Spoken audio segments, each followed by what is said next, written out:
Japan has more than 33,000 companies that are over 100 years old.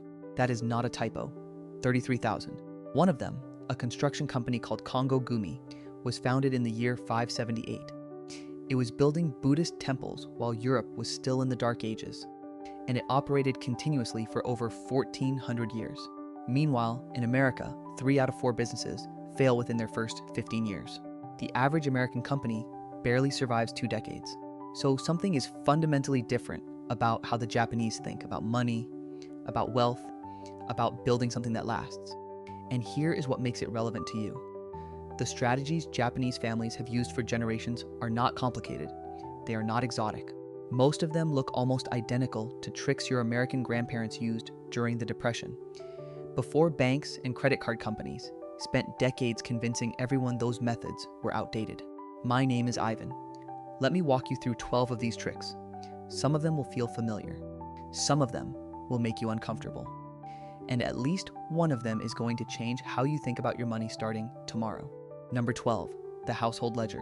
In 1904, a Japanese journalist named Hani Motoko published the first household financial ledger designed specifically for women managing family finances. It was a physical notebook with a simple structure. At the beginning of each month, you wrote down your income. Then you planned 4 categories of spending: needs, wants, culture, and unexpected expenses. At the end of the month, you reviewed what actually happened and wrote a short reflection about where the money went. That is it. A notebook, a pen, and 5 minutes of honesty every day. Rich Richard heard about this system 3 years ago and thought it sounded almost too simple. But he tried it anyway. He bought a $3 notebook from the drugstore and started writing down every purchase by hand. Not in an app, not in a spreadsheet, by hand. Within the first month, he discovered he was spending over $400 a month on what he called convenience purchases. Coffee runs, delivery fees, impulse snacks at the gas station. Money that evaporated so quietly he never noticed it leaving. Poor Peter uses 3 different budgeting apps. He gets notifications, charts, spending breakdowns, weekly summaries, and he still overspends every single month. Because tapping a screen does not create the same psychological friction as physically writing $15, fast food, did not need it in your own handwriting. Researchers at the University of Tokyo found that people who track expenses by hand spend on average 15% less than those who use digital tools. The physical act of writing creates a pause between the impulse and the purchase. It forces your brain to process the transaction as a real event rather than an abstract number on a screen. The Japanese have been doing this for over 120 years. Every budgeting app you have ever downloaded is a worse version of a notebook that costs $3. Here's what makes the Japanese system different from just writing down your expenses. The reflection piece at the end of the month is the entire point. You do not just record what you spent. You ask yourself why you spent it. Was this purchase necessary? Did it make my life measurably better? Would I make the same choice again? That 5 minutes of honest evaluation rewires your relationship with money faster than any app notification ever could. The average American household carries over $6,700 in credit card debt. Most of that debt was accumulated one small, painless, forgettable transaction at a time. A notebook makes those transactions impossible to forget, and that is exactly why most people will never try it. Number 11, paying with cash on purpose. In a 2021 survey, more than 90% of Japanese respondents named cash as their most frequently used payment method. In a country that builds bullet trains and robots, most people still pay for groceries with paper bills and coins. That is not because Japan lacks technology. It is because Japanese culture understood something about money psychology that America ignored. When you hand over physical bills, your brain registers loss. You feel the money leaving. When you tap a card or click a button, that pain signal gets muted. Credit card companies know this. Their entire business model depends on you not feeling the money leave. Rich Richard started carrying cash for his discretionary spending 3 years ago. He withdraws a fixed amount every Monday morning, and that is his budget for the week. When the wallet gets thin by Thursday, he adjusts. He does not transfer more. He does not tap a card. He adjusts. Poor Peter has not touched cash in 4 years. He taps his phone for everything because it is convenient. And he is right. It is incredibly convenient. It is also incredibly expensive. Studies consistently show that people spend 12 to 18% more when paying with cards compared to cash. On an annual discretionary budget of $30,000, that gap represents $3,600 to $5,400 a year that vanishes into the convenience of not feeling anything when you spend. The Japanese figured this out centuries ago. Money should feel like something. The moment it stops feeling like something, you lose control of it. There is another layer to this that most people miss. In Japan, handling cash is treated with a level of respect that would seem unusual to most Americans. Cashiers place your change on a small tray rather than dropping it into your hand. Bills are counted carefully in front of you. There is a reverence to the transaction that forces both parties to acknowledge what is happening. Money is being exchanged. Value is moving from one person to another.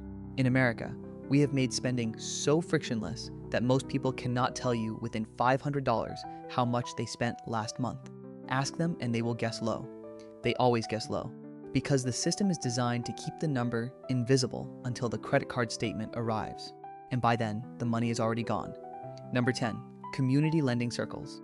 For centuries, Japanese communities operated a system called rotating savings circles.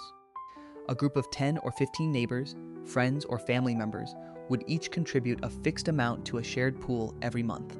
Each month, one member received the entire pool. After every member had received their payout, the cycle started over. There was no bank involved, no interest charged, no credit check required, and no application to fill out. Just trust and consistency. These circles funded small businesses, home repairs, weddings, and education for generations. They worked because the social pressure of the group was stronger than any late fee a bank could charge. If you missed a payment, you did not get a phone call from a collections agency. You had to face your neighbor at the market the next morning. Rich Richard joined a modern version of this concept.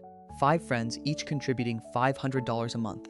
Every 5 months, one person receives $2,500. He used his first payout to eliminate a credit card balance that was costing him $200 a year in interest alone. Poor Peter thought the idea sounded weird and kept paying minimum balances on 3 credit cards at 21% interest each. He will pay more in interest this year than Rich Richard will spend on groceries. The system still works. It just requires something Americans have gotten uncomfortable with: trusting the people around you with money and being trustworthy in return. Number 9, buying quality ones. There is a reason Japanese kitchen knives cost $200 and last 30 years. There is a reason Japanese denim sells for $300 a pair and looks better at year 5 than it did at year 1. The Japanese manufacturing philosophy is not about luxury. It is about math. A $30 knife that needs replacing every 2 years costs you $300 over 20 years. A $200 knife that lasts 30 years costs you $200. The cheap option is not cheap. It is expensive spread across a longer timeline. Rich Richard owns one pair of boots that cost him $240 6 years ago. He has resoled them once for $40. Total investment over 6 years, $280. They still look sharp. Poor Peter has bought a new pair of $60 boots every year for 6 years. Total investment, $360. Each pair looked worn out by month 8. He spent $80 more, owned worse boots the entire time, and generated 6 pairs of landfill waste. Japanese consumers apply this thinking to everything: cookware, furniture, clothing, tools. The initial price is not the cost. The cost is the total amount you spend over the lifetime of the need. And when you do that math honestly, buying cheap is almost always the most expensive choice you can make. Number 8, repairing instead of replacing. In Japan, there is an entire cultural philosophy around not wasting things. When a ceramic bowl breaks, you do not throw it away, you repair it. When your jacket tears, you patch it. When your bicycle chain slips, you fix it. This is not about being unable to afford a new one. It is about recognizing that the urge to replace is almost always more expensive than the effort to repair. The average American household throws away over 80 pounds of clothing every year.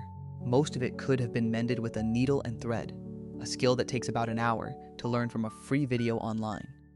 The average American replaces a smartphone every 2 to 3 years, even though a $50 battery replacement and a $10 screen protector could extend the life by another 2 years easily.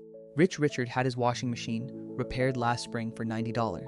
Poor Peter bought a new one for $750 because the old one was making a weird noise. The repair technician told Rich Richard it was a $12 belt. Same problem, $660 difference. Japan's consumer electronics repair shops are everywhere. Clothing alteration services are on every other block. The entire economy is designed around the idea that what you already own has value. America's economy is designed around the idea that what you already own is in the way of what you should buy next. One philosophy builds wealth, the other destroys it. And here is the part that should bother you. American companies design products to break. It is called planned obsolescence, and it is not a conspiracy theory. It is a documented business strategy. Printers that stop working after a certain number of pages. Phones that slow down after software updates. Appliances with sealed components that cannot be serviced. The entire product cycle is engineered to push you toward replacement. Japanese manufacturing culture runs in the opposite direction. Products are designed to be maintained, repaired, and kept functional for as long as possible. A Japanese rice cooker from the 1990s still works because it was built to still work. That 20-year-old Toyota in your neighbor's driveway still runs because Toyota engineers designed it to still run. When you buy from a culture that respects longevity, you buy less often. And buying less often is one of the simplest wealth-building strategies that exists. Number 7, seasonal spending. Japanese grocery shopping follows the seasons. Not because of some romantic attachment to nature, but because seasonal produce is cheaper, fresher, and more abundant. When strawberries are in season, prices drop by 40 to 60%. When you buy them out of season, you are paying premium prices for fruit that was shipped across the ocean in a refrigerated container. This principle extends beyond food. Japanese department stores hold structured seasonal sales that consumers plan around. Winter coats go on sale in February. Summer clothing drops in September. Electronics get discounted during specific promotional seasons. Families plan their major purchases around these cycles the way American grandparents once planned around harvest season. Rich Richard buys his protein in bulk when his local butcher runs a quarterly sale. He fills his chest freezer every 3 months and pays roughly $5 a pound for cuts that normally retail at $12 to $15. His annual grocery bill runs about $2,000 less than poor Peter's, who buys whatever he needs whenever he needs it at whatever price the store is charging that day. The trick is simple. Stop buying things when you need them. Start buying things when they are cheap. The calendar is a money-making tool if you pay attention to it. Number 6, teaching children to manage money early. In Japan, many families use a structured allowance system that goes far beyond handing a kid $20 on Saturday. Children receive a fixed monthly amount and are expected to divide it into 3 categories: spending, saving, and giving. The amounts are small, sometimes equivalent to just $5 or $10 a month, but the habit formation is enormous. By age 10, most Japanese children have experienced budgeting, delayed gratification, and the satisfaction of saving toward a goal they chose themselves. By age 12, many have opened their first savings account with a parent. Compare that to America, where the average teenager receives money on demand with no structure, no categories, and no expectation of saving. A 2023 survey found that only 17% of American teenagers could correctly answer basic financial literacy questions about interest rates and inflation. That is not a knowledge gap, that is a parenting gap. Rich Richard gives his 2 kids a fixed monthly allowance of $30 each. 10 goes to spending, 10 goes to saving, and 10 goes to a jar labeled for someone else. His 12-year-old has saved over $800 in 3 years and recently bought her own bicycle with cash. She felt every dollar of that purchase, and she takes better care of that bike than any kid on her street. Poor Peter gives his kids money whenever they ask for it. Sometimes 20, sometimes 50, no structure, no categories. His kids have no savings, no concept of budgeting, and no idea that money represents exchange labor. They think money comes from a card. The Japanese treat financial education the way Americans treat sports. Start young, practice daily, build habits that become automatic. The difference is that financial habits compound for a lifetime. A jump shot does not. There is a fascinating detail about how Japanese schools reinforce this at the institutional level. Students clean their own classrooms. They serve their own lunch. They are responsible for maintaining the spaces they use. This is not about saving money on janitors. It is about teaching children that resources require care, that spaces require maintenance, and that everything has a cost, even when someone else is paying for it. An American child who grows up with someone else cleaning their room, preparing their food, and managing every resource around them arrives at adulthood having never practiced the fundamental skill that all wealth building requires, taking responsibility for what you have. Number 5, living within a defined boundary. There is a Japanese concept built around the idea of living at a scale that matches your actual situation. Not your ambition, not your potential, not your Instagram feed. Your actual, current, measurable situation. A family earning $50,000 a year lives a $50,000 life, not a $60,000 life financed by $10,000 in credit card debt, not a $45,000 life of miserable deprivation, a $50,000 life carefully designed to use every dollar with intention and leave a margin for savings. Rich Richard earns $85,000 a year and lives like he earns $65,000. The gap, $20,000 a year, goes into index funds, an emergencies account, and additional mortgage payments. In 10 years, that gap will be worth over $300,000 in accumulated wealth, assuming average market returns. Poor Peter also earns $85,000 a year, but he lives like he earns $95,000. He leases a car he cannot quite afford. He has a gym membership he uses twice a month. He eats out 4 nights a week because cooking feels like a chore. The $10,000 annual gap goes onto credit cards at 21% interest. In 10 years, that gap will have cost him over $150,000 in debt and interest combined. Same income, same city, same age, $300,000 apart in a decade. The only difference is that one person drew a boundary around his spending, and the other let his spending draw the boundary for him. The American personal savings rate sits at roughly 3.5% as of early 2026. The historical average is 8.4%. Total household debt in the United States has hit $18.8 trillion. Credit card debt alone stands at $1.28 trillion. Americans are earning more money than at any point in history and keeping less of it than almost any point in the last 60 years. The Japanese did not need a financial advisor to explain this problem. They had a word for the solution. Live at your own scale. Spend what you have. Save the margin. Wait. Now, if this is making you rethink a few things about your money, take a second and hit that subscribe button. I put out videos like this every week. No hype, no gimmicks, just practical strategies that actually work. All right, let us keep going. Number 4, building something that outlasts you. Remember those 33,000 companies over 100 years old. The reason Japan has more century-old businesses than any other country is not luck. It is philosophy.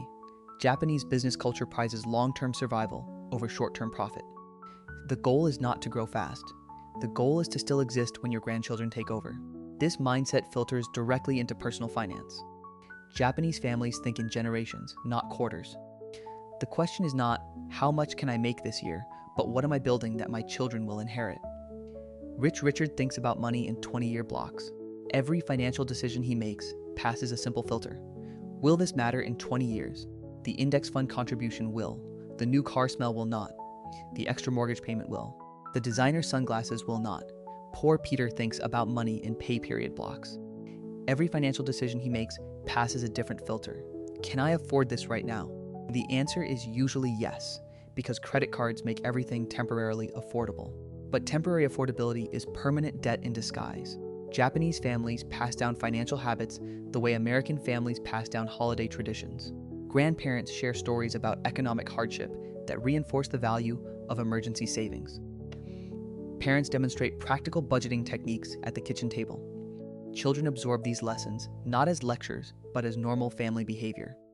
The result is wealth that compounds across generations. Not because any single generation made a fortune, but because every generation protected and grew what the previous generation built.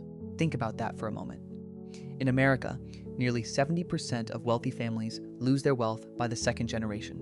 By the third generation, that number climbs to 90%. The money comes and it goes, because nobody taught the next generation how to keep it.